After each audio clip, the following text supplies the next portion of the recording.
Precisamente ver el registro de datos, la etnografía de Sennett, qué pasó con los griegos, qué pasó con los vietnamitas. Es decir, bueno, ahí hay condiciones inadvertidas de la acción. ¿Qué eran cuáles? La más importante, ¿cuál era? Que era una condición inadvertida, en términos temporales también, la tecnologización. Los griegos nunca vieron esa computadora que hacía el pan. Si lo hubieran visto, se lo hubieran comprado, seguro, para no tener que amasar y morirse de calor. Ahora, los griegos se hubieran comprado esa computadora sin poder llegar a advertir que eso que iba a generar. ¿Qué pérdida? La vocación. ¿Eh? La vocación. La vocación, por ejemplo. ¿Qué más iban a perder? ¿Eh? Materiales, cuando nos expresaban pan. Bien, el saber de hacer el pan, más que el pan en sí mismo, porque el pan iban a obtener por la máquina, ¿no? El saber de hacer el pan, la idea de perder esa comunidad que contienen tanto griego, familia, heterosexual, blanco, etc. ¿Sí? Ahora, ¿quién puede observar eso? ¿Quién puede descubrir eso? Ustedes. Sennett, no el griego. ¿Sí? Y ahí es donde ingresa lo que preguntábamos sobre Gibbs de la doble hermenéutica. El ejemplo de la doble hermenéutica en las ciencias sociales, ¿cuál es? Que yo estoy trabajando con un objeto que es al mismo tiempo sujeto. Entonces, cuando yo veo la etnografía y el griego insiste en comprarse la computadora que hace el pan, y dice, no quiero amasar más, dejarme poder, quiero comprarme la computadora. ¿Vos qué le vas a decir? No, mire, usted está inadvirtiendo estas condiciones y va a tener esas consecuencias no buscadas. Usted es mi objeto de investigación y le va a pasar eso. ¿Qué capacidad tiene el sujeto a partir de que se entera de esa condición de su acción? Lo que era inadvertido ya no es más inadvertido. Lo conoce. ¿Qué va a hacer el sujeto? A partir de esta noción estratificada de la gente puede cambiar su conducta. Es decir, que mi objeto se transforma en sujeto. Yo tengo que tener, como cientista social, esos dos registros. Una primera hermenéutica de acceso en tanto objeto, a mi objeto de estudio, pero tengo que tener un segundo registro hermenéutico de que ese objeto es un sujeto y tiene opciones para elegir de cómo actuar. Y en base a lo que yo describa en tanto objeto, ese sujeto puede cambiar su conducta. Entonces hay una doble hermenéutica, un doble registro interpretativo. Primero interpreto en tanto objeto, pero tengo que tener claro que ese objeto es un sujeto. Ahí necesito otro nivel de interpretación.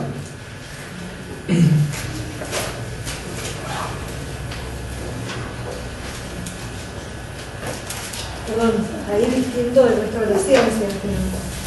La célula no deja de actuar claro como célula, haga la teoría que yo haga respecto de la célula, digamos, de cualquier organismo, digamos, de la ciencia biológica, de la física, ¿no? Claro. Ahí no hay un impacto en ese objeto respecto de lo que hace el cientista con él, de lo que estudia, de lo que descubre. Los planetas no se mueven distinto a partir de que uno descubre el funcionamiento de esos planetas, ¿sí?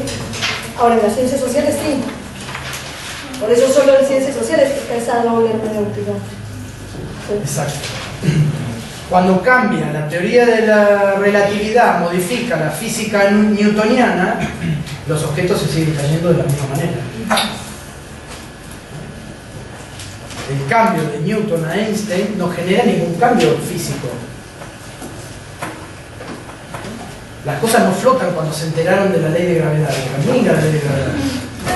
No. Los sujetos dejan de comprar computadoras y yo invierto en estos procesos. ¿Sí?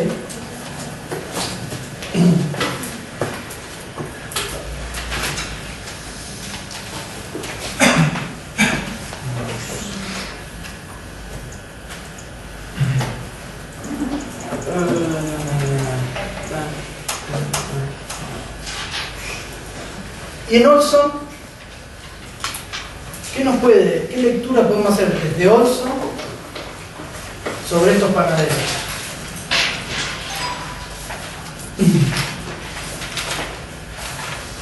¿Van a la huelga estos panaderos? No es un problema la huelga.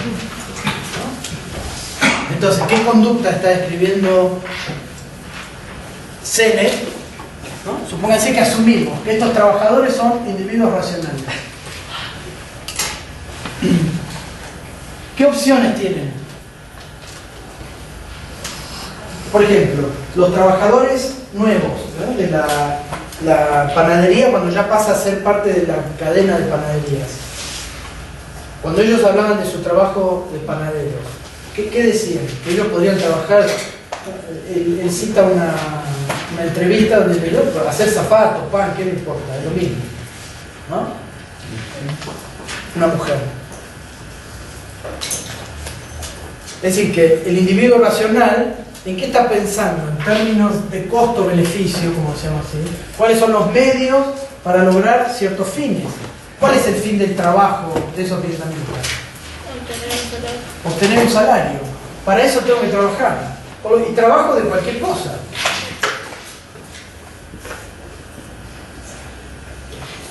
Puede ser entonces que lo que cambió entre los griegos y los... ¿Cómo? Que lo que cambió entre los griegos y los nuevos panaderos era el fin. Que los otros lo hacían para hacer buen pan. Bien. Para ser buen griego lo hacía. Claro, para hacer buen Exacto. griego. Bien, hay una transformación. Ya no es solo, no era solo un salario para los griegos, sino que ese trabajo, ser panadero, implicaba otro montón de cosas. Ser buen griego, como dice la compañera, ser, ¿cómo dijiste vos? No, sí, hacer buen pan, ser buen panadero. Ser el oficio de panadero. exacto, conocer el oficio y hacerlo bien, y que ese sea el pan más rico del barrio. Es decir, que ya esos costos y beneficios no son pensados solamente en términos instrumentales, en el caso de Sennett. Hay un sujeto racional que tiene que cobrar un salario para comer, vestirse y tener un lugar donde vivir. Sin embargo, la noción de sujeto es bastante más ampliada. ¿Cómo llamaría a eso Olson? Uno podría decir, bueno, no es tanto costo-beneficio, pero Olson, ¿cómo lo leería eso? ¿Cómo lo traduciría? Esto de ser buen griego, por ejemplo, que decía la compañera. Como incentivos selectivos. Negativo, positivo. Que puede ser negativo o positivo. Puede ser positivo en el hecho de ser un buen padre. Puede ser negativo cuando había rechazo porque no era un buen padre. Si vos sos griego, tenés que ser buen padre, o quedar como un buen padre. Y si no lo sos, te separamos de esa comunidad. Desde el punto de Olson, entonces, perdón, Samantha, como esa comunidad es un grupo chico de una panadería, tiene fuentes adicionales de incentivos. El incentivo de la pertenencia, incentivos selectivos ya de carácter más social, de pertenencia a un grupo, el contacto cara a cara, ese contacto personal, lleva a que ese sujeto intente ser el mejor griego, el mejor padre, el mejor panadero, el pan más rico.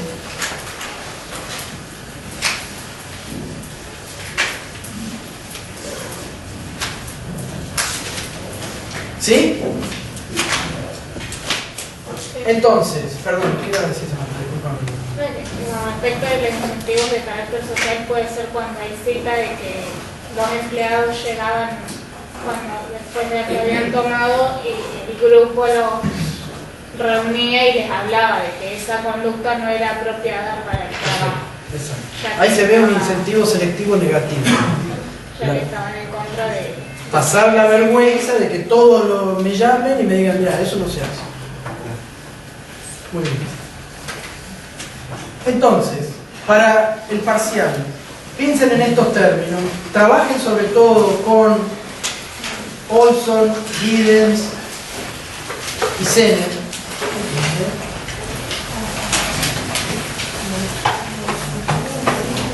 En menor medida con Parsons y el estructural funcionalismo. y traten de pensar qué lecturas harían desde esos autores de Zener y Zener al mismo tiempo qué puede estar mostrando de esos autores. ¿Sí? Ahora, para eso nunca les va a bastar venir al teórico o ir a los prácticos, porque lo que van a tener que hacer primero es explicar todos esos conceptos, y si ustedes no leen los textos no los van a poder explicar. ¿Sí? No los van a poder explicar. Les doy un ejemplo de uno de los trabajos escritos que habían entregado. El trabajo escrito tenía una muy buena descripción de Zener. Tenía una lectura muy buena de Zener. Había entendido muy bien este chico a Zener. Pero cuando lo quería comparar con Marx, no pudo definir ni clase social ni modo de producción, por ejemplo. No estaba en el texto. Eso hay que rehacerlo. Entonces, uno que vea ahí, ¿qué lectura faltaba? ¿Sí? Y para eso hay que leer los materiales, chicos. No basta con venir a escuchar. ¿Sí? Si ustedes no leen eso, no van a aprobar, lamentablemente. ¿Estamos? Bueno.